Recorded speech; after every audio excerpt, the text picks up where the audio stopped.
शश महापुरुष राजयोग, नीच भंग राजयोग की पावर डबल बढ़ेगी। जी हाँ, और ये डबल पावर बढ़नी स्वाभाविक भी है, बढ़नी भी चाहिए, क्योंकि अभी तक शनि महाराज वक्र चाल में मकर राशि में 11 अक्टूबर तक चलेंगे। 11 अक्टूबर के बाद से ये अपनी वक्र चाल को छोड़ करके मार्गी गति से आगे बढ़ना शुरू करेंगे। ये अच्छा है इनके लिए। इसके अलावा देवगुरु बृहस्पति भी मार्गी गति से आगे बढ़ेंगे और इनका आगे बढ़ना शुरू होगा 18 अक्टूबर से। तो एक तरीके से अगर देखा जाए तो दो महत्वपूर्ण ग्रह जिनका ज्योतिष जगत में, इस संसार में बहुत बड़ा योगदान है सृष्टि को चलाने में। बुद्धिमान लोगों की भी आवश्यकता है और साथ में ऐसे लोगों की भी आवश्यकता है जो उन बुद्धिमान लोगों के साथ में कदम मिला के चल सकें, यानी कि शनि और गुरु दोनों की आवश्यकता है।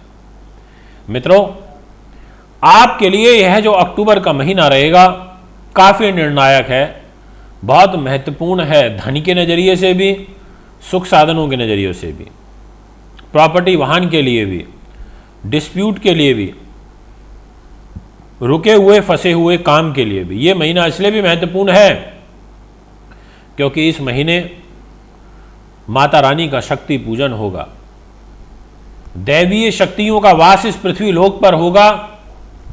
कहते हैं ना कि जब श्राद्ध पितृपक्ष चलते हैं तो हमारे पितृ इस पृथ्वी लोक पर नीचे आ जाते हैं, और जब देवी का वास होता है, नवरात्र आते हैं, तो वो चले जाते हैं और दैवीय शक्ति पृथ्वी लोक पर आ जाती हैं।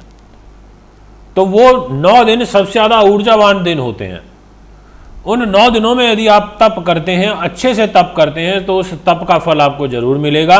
बहुत सारे लोग मुझसे ये कहते हैं कि ये आप ये कह रहे हैं कि तो क्या इसका गारंटी के साथ काम हो जाएगा 100%?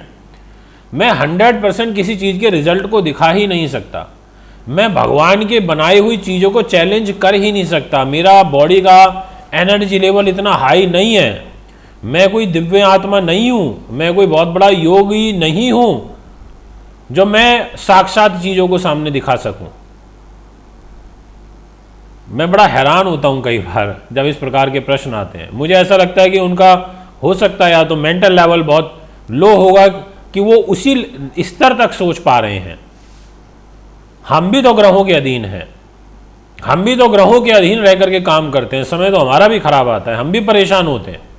इसलिए दोस्तों, इस प्रकार की जो बातें हैं उनसे बचना चाहिए, आपको भी ऐसे प्रश्नों से भी बचना चाहिए।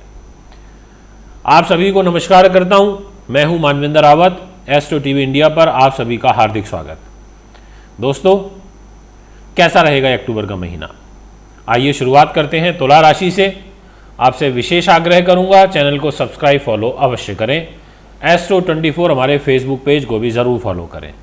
जितने भी जातक मुझे अभी तुला के सुन रहे हैं, आपसे कहना चाहता हूं कि आपकी राशि के जो स्वामी हैं वो बनते हैं शुक्र ग्रह, और शुक्र के पास 2 चीज़ों की जिम्मेदारी है। एक है हेल्थ, आयु, और दूसरा है आपका स्वयं प्रथम भाव, जो कि मान सम्मान का होता है, यश वैभव का होता है, पद प्रतिष्ठा का होता है। आपकी राशि के स्वामी ये शुक्र ग्रह दिनांक 2 अक्टूबर को धन के घर में गोचर करेंगे केतु के साथ में। केतु की एक आदत है, जैसे ग्रह के साथ बैठता है उस अनुसार फल दे देता है, अच्छे के साथ अच्छा, बुरे के साथ बुरा। धन के घर में बैठा है शुक्र के साथ में, शुक्र के साथ इसका भाव अच्छा है मित्रता का। तो आपको इस महीने में ये फाइनेंशियल गेन कराने में एक बड़ी महत्वपूर्ण भूमिका शुक्र के द्वारा ऐसा रोल प्ले होगा। इस महीने को चलाने में शुक्र का, केतु का एक बहुत बड़ा रोल है, और साथ में शनि का और गुरु का बहुत बड़ा रोल है। इसके अलावा बाकी के बचे 5 ग्रह, उन 5 ग्रहों के रोल को मैं ज़्यादा इम्पोर्टेंस नहीं देता, ये मैं आपको अपनी वीडियो के माध्यम से कह देना चाहता हूँ। कारण ये है कि जैसा मैंने शुक्र के बारे में बताया, इसी प्रकार से शनि और गुरु इस महीने में आपके लिए सुख लेकर के आ रहे हैं, साधन लेकर के आ रहे हैं, चौपाए का सुख लेकर के आ रहे हैं, सवारी का सुख ला रहे हैं, मित्र बंधुओं का सुख लेकर के आ रहे हैं। तो परोपकार की भावना आप में उत्पन्न करने के लिए आ रहे हैं। जो खेत खलियान का काम करते हैं उनके लिए अच्छा है, तालाब पानी का जो काम करते हैं उनके लिए भी अच्छा है। नदी, बाग, बगीचे से संबंधित जुड़े हुए लोगों के लिए भी अच्छा है। तो आपके लिए छाती से संबंधित कोई रोग चल रहा है तो उसके संबंधित विकार को कम करने के लिए भी अच्छा है। गृहस्थ जीवन को अच्छा करने के लिए भी ये महीना और विशेष रूप से गुरु और शनि अच्छे हैं। दोस्तों, नीच भंग राजयोग देवगुरु बृहस्पति के द्वारा बना हुआ है। 18 अक्टूबर से मार्गी गति से आगे बढ़ेंगे तो आपको एक बड़ा रिलीफ देंगे। आपके जीवन में किसी भी रूप में प्रत्यक्ष और प्रत्यक्ष शत्रु भय चल रहा है, गुप्त रूप से चिंताएं चल रही हैं तो उसको कम करने में इनकी भूमिका रहेगी। शनि महाराज की जो 10वीं दृष्टि है वो आपकी तुला राशि पर रहेगी। 11 अक्टूबर से मार्गी दृष्टि उनकी शनि की आपकी राशि तुला पर रहेगी। ये बहुत अच्छा है, उच्च की दृष्टि जा रही है तुला पर। तो आपके लिए यहाँ पर थ्रू आउट पूरे महीने काम बनते हुए दिखाई दे रहे हैं। जो भी कोई ऐसा काम लगे आपको कि फंसा हुआ है, थोड़ा पेचीदा टाइप का है, उसको करने का आपको प्रयास करना चाहिए। वो बात अलग है कि दिनांक 17 अक्टूबर से सूर्यदेव नीच के होंगे और वो भी लाभ को लेकर के होंगे, पर ये आपके 16-17 तारीख के बाद से सम्मान के लिए, स्वयं के लिए तो ठीक नहीं है।